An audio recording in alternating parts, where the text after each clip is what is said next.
The US administration has made increasing noises about aliens. What's going on? Are they real or are they made up? Is it blue beam or something else entirely? That's what we're going to talk about in this video. Like, comment, and subscribe. Sign up for my free newsletter and links to the guests in the description below. Hey, Matt. Thank you so much. Matt, I do geopolitics. Ukraine-Russia war. We did a video on the Muslim Brotherhood. What are we talking about aliens for, mate? Come on. Hey, man. I mean, I don't want to talk about aliens, but they're making us talk about aliens when all of a sudden you hear world leaders, Donald Trump saying, you know, we're going to advance UFO disclosure, and Pete Hegseth saying what an honor it is to be, you know, the man in charge of, at a time when we're finally going to release this evidence of UFO files. They're forcing us to talk about the thing, you know, and I'd rather not, but here we are. Here we are. Here we are. We've been penetrated by the intelligence services. Yeah, you know, I try to get out, but you keep dragging me back in. I was really into the UFO thing 20 years ago when I was beginning to wake up to the lies, the big lies, you know, of 9/11, other things. And that was something that it doesn't take you long to stumble into other government secrets. And I kind of went down some heavy rabbit holes. I didn't have too much of a methodology. I was still very young. But I was kind of obsessed about it. And I think I spent probably too much time in that realm before I found the LaRouche organization, which, as I told you in previous discussions, got me a little bit more serious about my personal relationship to the process I was looking at and trying to interface with, and maybe make it better in some amplitude. So I developed a bit more rigor and discipline of thinking during those years, which I'm grateful for, and I think I've been able to put to work. And so I'm happy that we're having this quick conversation today, and it's not going to go on too long, but you know, I pitched it to you as a concept because my wife and I, we've been working with a filmmaking friend of ours over the past couple of years, making a series of documentaries, putting together as much of our research into this question of aliens as we possibly can. And it's called The Hidden Hand Behind UFOs. We've done 4 episodes so far. They're all about 45 minutes to an hour a piece, tackling different aspects because it's a comprehensive question that doesn't have simply one motive or one yes or no answer to it. But in the most recent episode that we just made public, we made a trailer. It's a 2-minute trailer. Do you want to listen to it? Sure. Before you do the trailer, what has this got to do with geopolitics? Because there's all sorts of, I mean, I'm not going to do a video with you about the earth being flat. I'm not, Matt. Okay. Well, so why are we even talking about this when it's come?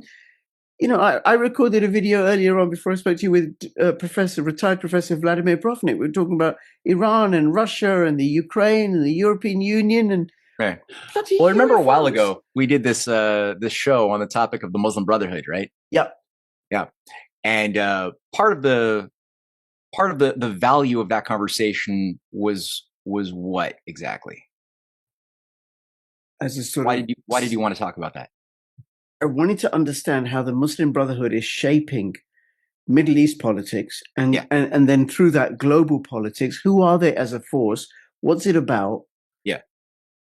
So part of what makes them work and what makes them weaponized is their concept of the creator. They've got a very, very kind of rigid concept of a tyrannical God that they're made in the image of, and to be instruments or servants of said characterized deity that they can imagine.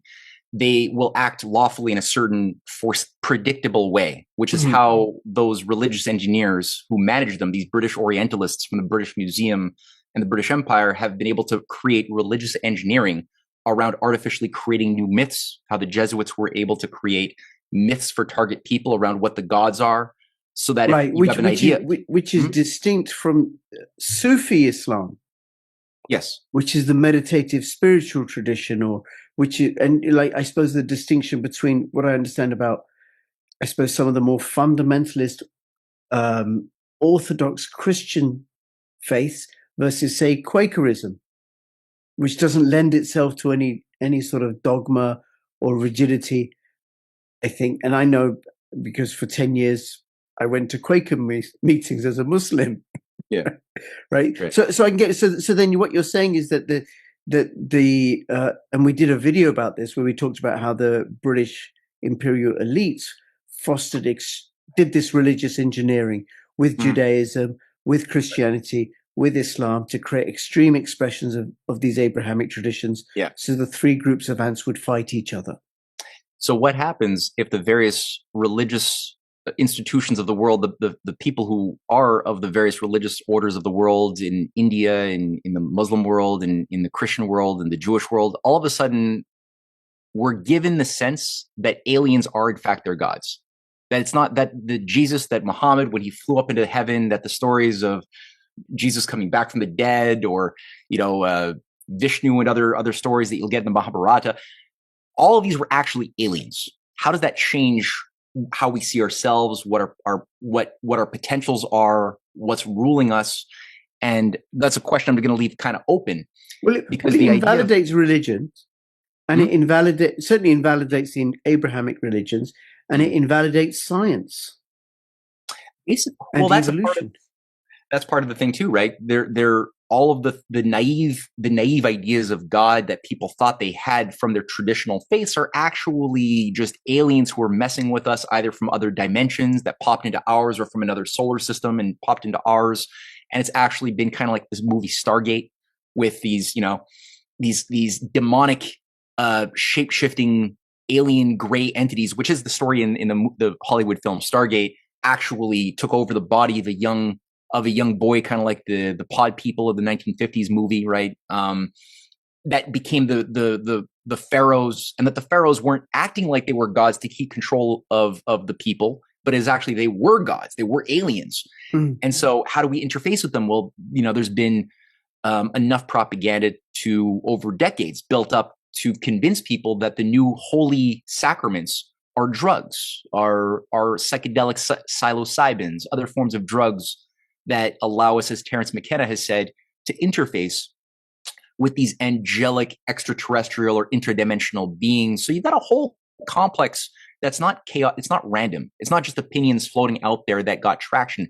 This has actually been incubated for a long time to bring us to this great reset. It's a religious reset of all major religions around a new idea, as you alluded to, when you mentioned Bluebeam, holographic technology, but other forms of magic tricks, of a new set of controlled gods. It's religious engineering. So, and I wouldn't say it's just one thing either. It's that part of this. I think that's the biggest, most important reason or motive behind this multi-decadal magic trick that we're living in right now. And we're sort of, I think, reaching the big punchline very quickly, but like the coming out party, the disclosure age, as Steven Spielberg's new movie has, dubbed it, or you've got the age of disclosure on Netflix, a lot of propaganda to set our mind, which is culminating right now. But also it's a distraction too, like how many aspects of the world are we going to be ignoring blowing up, possibly, if we're all looking at aliens? That's another aspect. I think you won't pay attention to what's going on the earth if the most important thing in the world is manifesting through, again, maybe some holograms and coordinated propaganda to look at something coming in a la Independence Day. So like, I'm thinking of 3i Atlas, because I did follow that, and it's not left our solar system, and some people saying it's a comet, and some people saying it's not a comet, and all these videos on YouTube about its different characteristics that didn't quite fit and make sense and defied science. And I could listen to those YouTube videos like they're absolutely real and telling the truth, which is actually what I did. Or I could listen to them like, perhaps like you're suggesting that maybe this is a form of propaganda that I've fallen for. Well, let me do this. Let me play a little trailer for our most recent film, and then that'll spark more thoughts. So we'll start with that in addressing this. Here it is.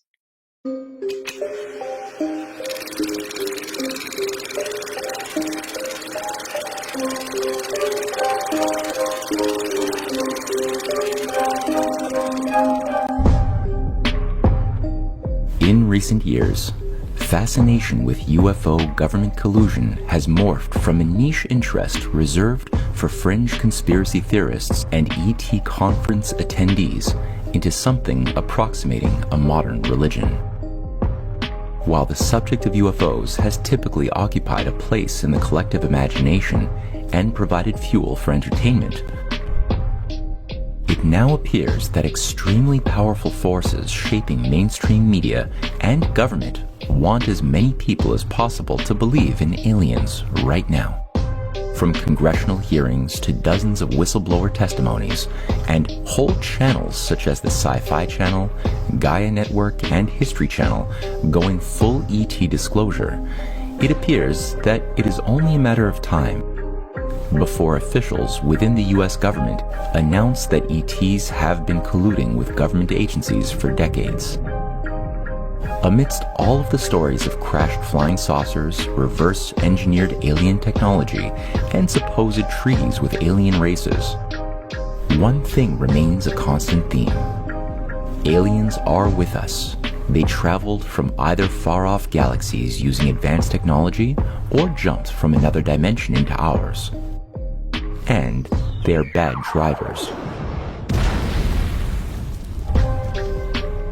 Before we can appreciate the origins of this modern myth, it will be useful to review the figure of Lawrence Rockefeller and something that happened in 1992. So Okay, what happened in 1992, Matt? I want to know. Lawrence Rockefeller, who was one of the most powerful of the Rockefeller brethren, even I would say more so than Nelson and David Rockefeller, unleashed a new organization, a movement that he had been bankrolling already for many years, but it became public, called the Disclosure Initiative, the Disclosure Project. And he brought together to his ranch in Wyoming, Hillary Clinton, John Podesta. He brought together Stephen Greer. He brought together, who's a former member of B'nai B'rith, not B'nai B'rith, sorry, I take that back. No, not B'nai B'rith, the Baha'i movement. So he's a former member of the Baha'i as well, based in Israel in the 1970s, strange figure. He brought together Linda Moulton Howe and another figure named Robert Bigelow, who were all brought to his ranch for a seminar, a series that would organize the minds of those participants in a new game. And that game would be redirect the focus of people at the end of the Cold War, as the Soviet Union was collapsing and there was no longer an enemy image to organize Western civilization around, which was the whole Civil War or Cold War from 1946 up until 1991, 92.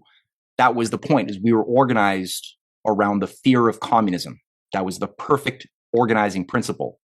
No more enemy, no more organizing principle. So what do? Well, that's where the vacuum was being filled by the idea, well, we can direct people's attention towards a new cause of UFO disclosure, which Bill Clinton, when he met Lawrence Rockefeller in his office in the White House in 1993, he began the process by unleashing about 5 million batches of very, ephemeral documentation pertaining to UFO observation, flying saucer observations for decades and decades. Nothing real beyond anecdotal evidence, but it was made public and it got the ball rolling. And with that, John Podesta also made it his mission to take part in this thing. He gave many speeches calling for this thing in the 1990s, early 2000s. And you had as well, the other aspect was Islamic terrorism. So those two dangers, those two things became so as two unifying principles, not that there's a connection between UFOs and Islamic terrorism. Not necessarily. Okay, no. I misunderstood. Yeah. Sorry. Yeah, Muslim terrorists are beamed down from Sirius. That's right. Yeah. Some Muslims may consider that a fatwa, so we need to be careful. To be clear, we do not believe Muslim terrorists are aliens. We don't believe that at all. But you had people like, even in the Vatican, you had a Jesuit pope by the name of Pope Francis, who even made major reforms within Catholic doctrine in order to expand the embrace of Christians who are not human. And he made the point, when we encounter other entities out there in the universe, we should allow them to make Jesus Christ their Lord and Savior and become Christian. And he actually made this, Catholic doctrine as well. And I'm not saying that there aren't that there couldn't be other forms of sentient life in the universe. I'm not saying that. I'm just saying that everything we've been told in my research about the flying saucers, about human anal probing and abductions by aliens, seems to be it all seems to be either a lie, or I won't say a lie. It's just a part of a big lie. It's part of a hoax that's been maintained by intelligence agencies, especially the CIA, for a long time, and including figures like Lord Mountbatten, who was amongst the earliest supporters of the British flying saucer working group in 1950 to 52, which coincided with Project Blue Book in the United States. And it was Mountbatten with Sir Henry Tizard, the head of the British Empire's intelligence scientific directorate, who oversaw. He was the chairman of the British Empire's Flying Saucer Working Party, in order to validate as many observations that different military officials were making, looking out their planes when they're flying a jet and they see an unidentified object. Well, they wanted to create something that would help to organize an inventory of these observations, while at the same time punishing anybody who spoke publicly about it. Now, what was happening, and we get at this in episode 3, is what was actually happening is that there really were experimental flying technologies that were abundant, appearing especially after World War II. That's a fact. The reason why that was happening, though, is because the Germans and the Italians had advanced not just rocketry programs through Peenemünde, but they had programs that were looking at alternative methods of flying technologies that involved saucer technologies, which we go through in detail in the previous episode that people can watch for free on our films, which were embraced, sucked in to the British and American military industrial sectors from 1946 onward, and which occasionally would fly, would occasionally crash. People would occasionally see these who lived in and around British and American military bases, especially those in New Mexico. And when civilians or unvetted military personnel would witness some of this experimental tech, they would want to report on what they saw. So how do you give them a convenient story that would protect the actual continuous secret Manhattan science program that was continued after World War II was finished? Well, the storylines that were being concocted by people like Alan Dulles, who had as his advisor a figure named Carl Jung, who was also an OSS agent during World War II in Switzerland. And Carl Jung provided a handbook that he wrote that's still available. People can read it. I've read it, called Flying Saucers, A Modern Myth, as sort of a handbook on social engineering and how to maintain stories that would invoke certain archetypical beliefs that were inherent within whole civilizational complexes pertaining to UFOs and what they represented as far as expressions of the collective unconsciousness that could be then wielded by figures like Dulles, like Frank Wisner and others who were trying to manage a new set of legends to organize society. So this is actually a long-standing thing which Lawrence Rockefeller has been behind financially as the money bags behind the Rockefeller Brothers Fund. When they were even bankrolling the War of the Worlds broadcast, the money behind the War of the Worlds broadcast, that was sort of a social engineering project that I get through in episode 2 of our film series, deals with that, recounting, people probably have heard of the radios being turned on in 1938, and American people all were led to believe that aliens had invaded America and were killing soldiers and civilians. And the idea was to see how would people react to something that was false, but was sold as a factual news item. And again, why would the Rockefellers of all people be behind the funding of that type of social engineering thing at the Princeton Radio Research Institute? And then why was it that Lawrence Rockefeller began to promote and fund both psychedelic drugs on the one hand, so things like Terence McKenna's entire career was entirely bankrolled or principally bankrolled by Lawrence Rockefeller's funding.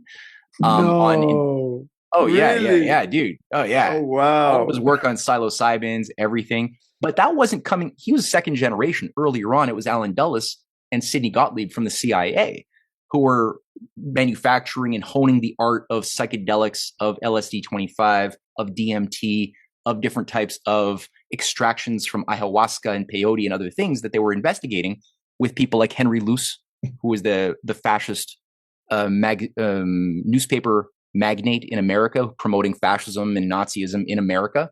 He was also promoting the mass drug culture in his control of Time Life magazines, Fortune magazine as well.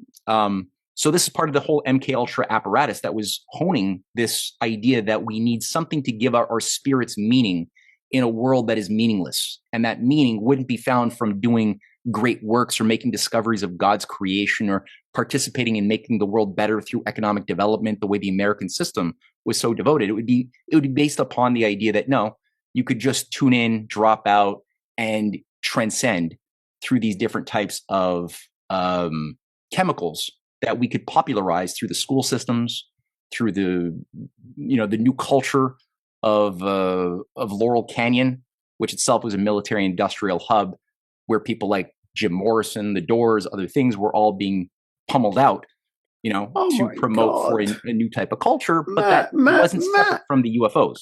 Yes, Matt, you're destroying my entire world. It's bad enough the Rockefellers stop us from having raw milk. It's bad enough that they destroyed traditional medicine and gave us pharmaceutical allopathic concoctions. It's bad enough that I don't know what else they've done, probably schooling, but now you're saying magic mushrooms and music as well? Is there I'm not saying music. I'm not saying music capital M. I'm just saying a very specific category of music.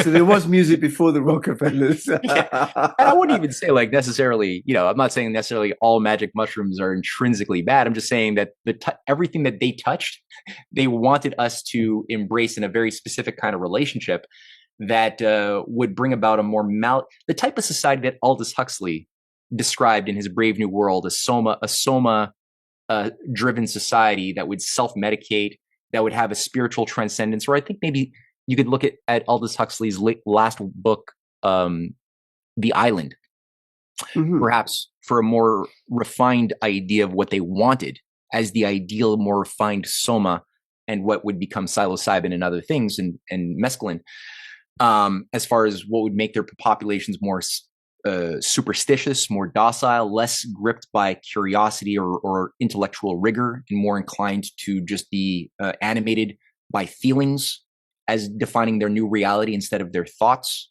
That should, I think, in a mature society, organize how we incubate and develop our feelings. But in this case, the alien thing, like I said, it comes in a weird way because you have Lawrence Rockefeller on the one hand doing this.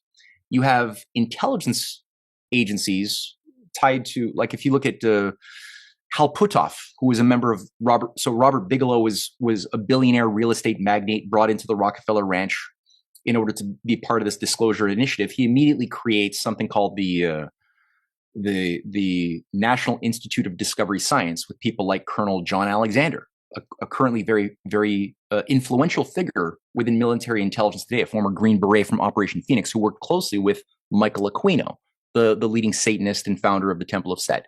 He was a member of this thing. You had Hal Puthoff, who was also a high-level Scientologist who was in charge of the Operation Stargate in the 1970s and 80s, who was then brought in as part of this complex too. You got these figures who are strangely tied to military intelligence and occult networks. Jacques Vallée being another figure who was a major pioneer behind what became the modern internet through ARPANET, who was a member of the Rosicrucian Invisible College set up by his patron and teacher, J. Allen Hynek, who was again tied in a variety of degrees to intelligence networks, who was the top advisor on Project Blue Book, on Project Grudge, on Project Sign, the original U.S. government working projects or committees overseeing unidentified flying objects. And then he became the biggest evangelist promoting UFO disclosure with Jacques Vallée, even going to the United Nations together, calling for a new supranational one world government agency to collect data on unidentified flying objects in 1979. And these guys become members. Well, J. Allen Hynek passes away in 1984, but his student, they're both self-professed Rosicrucians, become members of this agency, which is tied to the occult. It's tied to Lawrence Rockefeller. It's tied to the Clinton Foundation. And it's all of a sudden shaping much of the curiosity and the idea of government conspiracies. So instead of looking at, well, what actually happened? Why weren't the leading Nazis? Why weren't the Wall Street and London bankers who funded Nazism? Why were they never punished? Why were the leading Nazis never punished and were instead given new jobs overseeing the murders of John F. Kennedy and major leaders around the world? Instead of asking about those kinds of conspiracies, people started becoming redirected into having discussions around everything's about covering up UFOs. Maybe that's even why John F. Kennedy was killed, we've been told by some of these players, that he was trying to reveal too hastily secrets about Roswell and Area 51, and he had to be stopped because it was a national security risk during the Cold War. You understand, right? It was unfortunate, but we had to do it. And now, you know, if you look at it, you got similar things going on where there's narrative seeding currently in U.S. congressional investigations on UAPs, which is overseen by the same network I've been mentioning around Hal Puthoff, who are there around Luis Elizondo, David Grush, who are giving testimonials even in the Mexican Congress. You've got testimonials which are largely based on anecdotal non-evidence of, you know, it's just anecdotes or things that are outright hoaxes. But they're saying that, well, the new technologies that we might expect to see in the civilian sector around fusion power and other things are actually reverse engineered from those alien craft that crashed in Roswell, and that we arranged treaties with those alien species to allow for them to, you know, do things to our civilian people, mutilate our cattle, do crop circles, anal probe people occasionally, and then in exchange we get their tech that we didn't come up with ourselves, as you said in the beginning.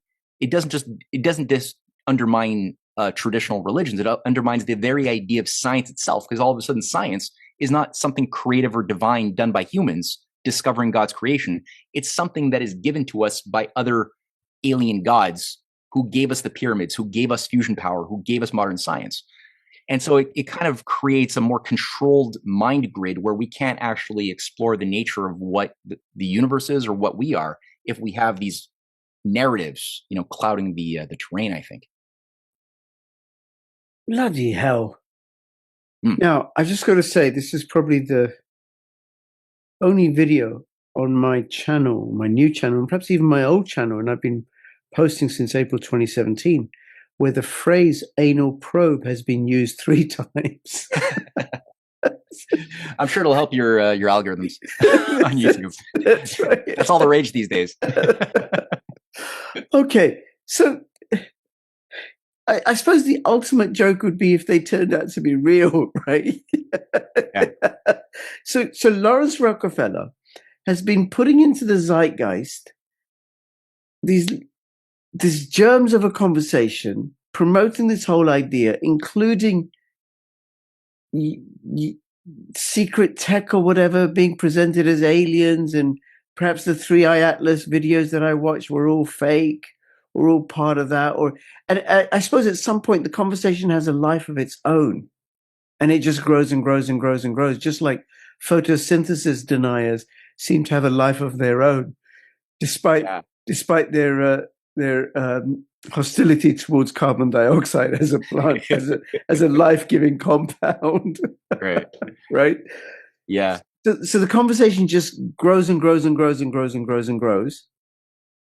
And you're saying that it's being promoted in order to give us a unifying, not like an enemy principle that they can unify and unite people around, in much the same way as photosynthesis deniers want us to unify around the idea that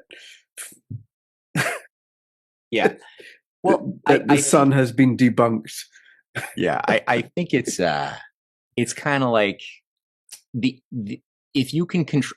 So there's the realm of the known, and then there's the realm of the borderlands of the liminal state beyond which there is the unknown and the yet to be discovered. You know, you could say, if you're an optimist, or if you're a magician, you could say, or a modern day shaman, you'd be like, well, that's where the power is, because that's where the imagination of what is under the bed as if you're a 5-year-old kid and you're afraid to get off your bed, it's your imagination that's creating entities under the bed or in the closet. Or if you're a feudal lord in the medieval times and you don't want your serfs to venture too far out, you make sure that the maps you commission will always have scary monsters on the maps at sea, which will encourage people from fishing out too far or getting too curious or getting too out of their habitat. So I think that the realm of space, the final frontier, as certain Gene Roddenberry called it, is a really beautiful idea. We're born in space. We're living in space. It's a very exciting thing to discover more of the home we were created into. We should think of it as John F. Kennedy had thought of it, as a beautiful place to explore and discover together as the basis of peace. However, the enemies, and I make this point in my video series, that a strange number of those people who have been behind the Disclosure Project were also behind the murder and cover-up of the murder of John F. Kennedy. A surprisingly large number. And I think there was this battle over what would be the idea of space in the collective zeitgeist, in the collective unconsciousness, in the collective dream, if we want to speak as a shaman might. And I think that has been where Carl Jung's expertise has been the most valuable for those who were the doers managing this cave, this puppet show of shadows on the cave wall that we're living in, called the culture and of our perceptions. And so I think, their emphasis to start promoting things like Close Encounters of the Third Kind, E.T. There's a number of Hollywood films, and Hollywood has been, unfortunately, more and more over the past 50 years, a tool of the CIA. Most of those scripts that receive the bankrolling, the money, tend to get vetted by intelligence agencies to see what effect, if they're useful or not, the effects that they're going to have on the collective dream. And the fact that Steven Spielberg, of all people, go on. If you finish your sentence, and okay. then I'm going to say something else. Okay, just to say, left. I'm sorry, dude. I don't mean to be sucking out your your vital energy, your vital force, dude. I'm really hoping this can ultimately edify at the end of the day, because I want to go to space. I want to see the stars. I want these things. Don't get me wrong. But one of Steven Spielberg's core gurus was J. Allen Hynek himself, the same guy who was the Rosicrucian working with Jacques Vallée, and he even played a role in the Close Encounters of the Third Kind, and he codified the term third kind as a scientific descriptor of what different types of interactions with aliens would be. He was also somebody who was behind, in some ways, the script for E.T., which so deeply affected our society.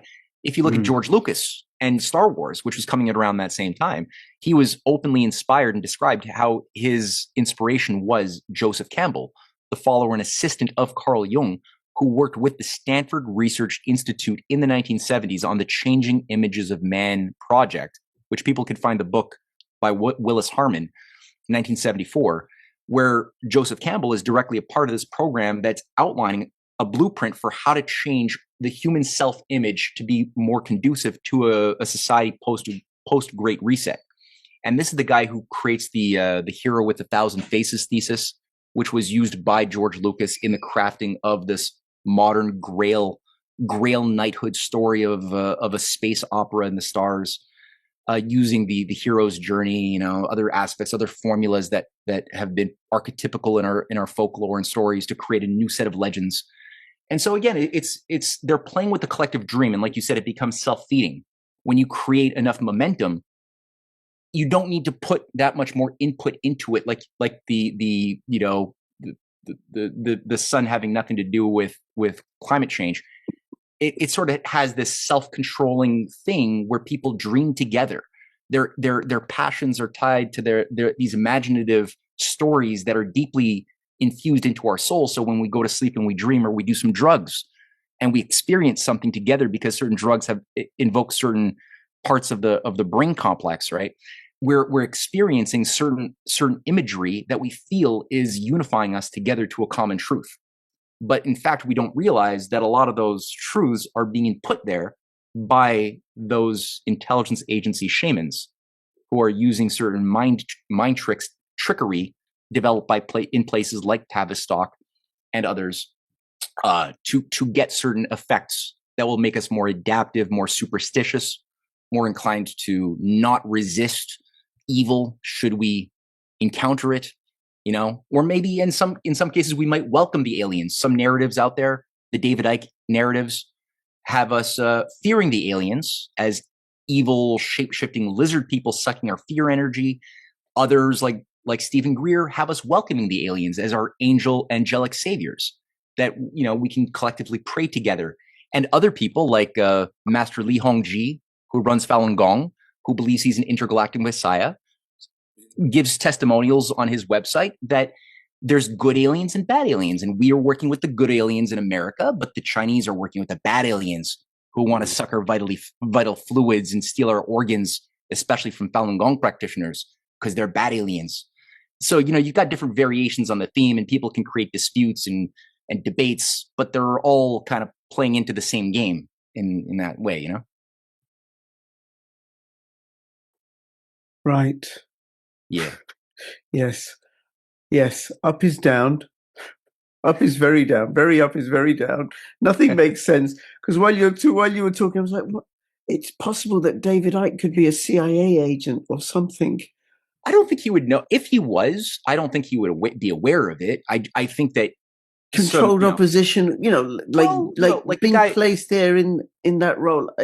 But I don't want to make any accusations, but I would say no, I'm not either, right?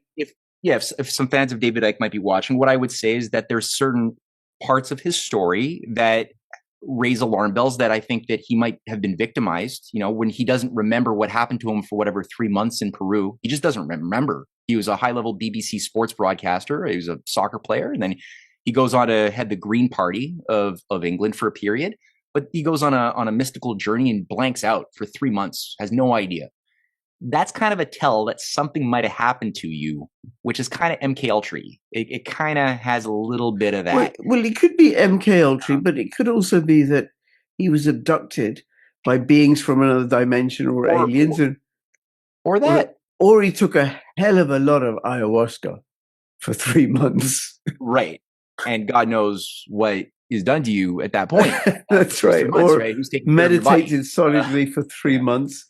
It's just mind-boggling. But I think that the most important takeaway, I think, from this conversation, is that how much we are lied to, how much we have been propagandized, and there's some that I've become awake to. Now, I have a confession to make, which is that we have solar panels. We installed them 10 years ago, and that was, because I know carbon dioxide, because that was when I used to be a photosynthesis denier, right?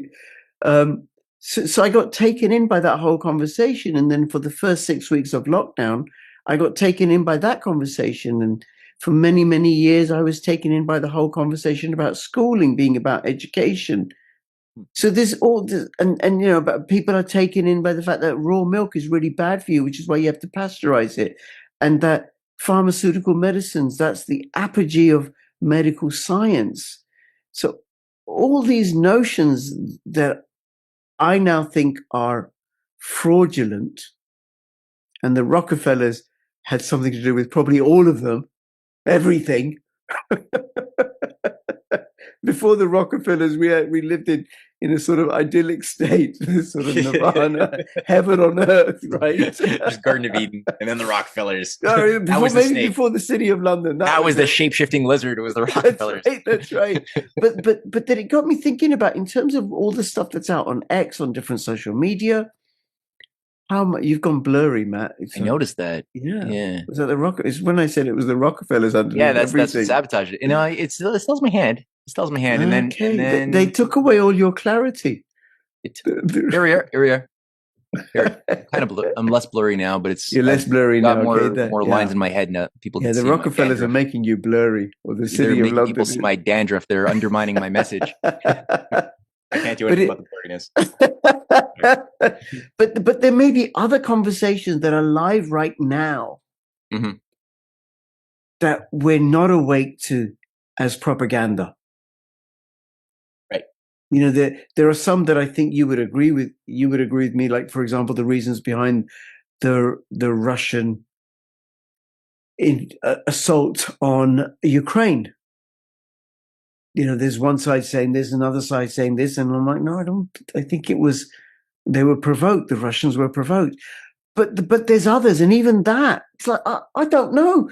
I'm not any clearer than I was before. In fact, I'm more confused. But it has been an education, Matt. Oh, there you go. Well, no, I'm glad that you've created this space for this kind of conversation to happen, because I just find that if we don't talk about it, then we're more susceptible to misinformation, propaganda, and I challenge people to watch the documentaries and give me your feedback. If there's holes in my argument, I'm open to that conversation. We do want to make 4 more episodes, so I'm trying to heal my errors before I go too far into the weeds. But check those out, and let's have that conversation. And overall, you're right. Like, we can't know everything, but we can know some things, and we can certainly know that we've been screwed around with by very bad actors for a very long time. If not most of human history has been mostly the masses getting screwed around with by ill-intended actors that are still there, maybe under different garbs, different brands, different manifestations, but a lot of the same families, using a lot of the same formulas, and that you capitalize on an art of bringing out our stupidity and our folly as being normal, and undoing the excellence and the creative powers of healthy, natural human beings that are mature. They've got an art of subduing that and awakening the worst part of us to become, essentially wannabe slaves that can't govern ourselves and demand some form of overseer or overlord to manage the chaos that we think we are by our nature. And so as long as we're aware of that, we can usually cut through a lot of the bullshit. Sorry for the language. No, listen, not at all. After now the 4th mention of anal probes, I think bullshit you can get away with. Yes. All right. Okay, Matt, thank you so much. It's been an absolute education. For people who are watching, I've got a couple of questions for you. How big is Matt's brain? Let us know in the comments below. Is it as big as the universe, the cosmos, or whatever? Is it multidimensional?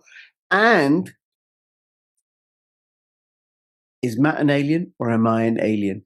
Thank you so much for watching. This is Rich and Matt signing out. All the best. Bye-bye. Bye-bye.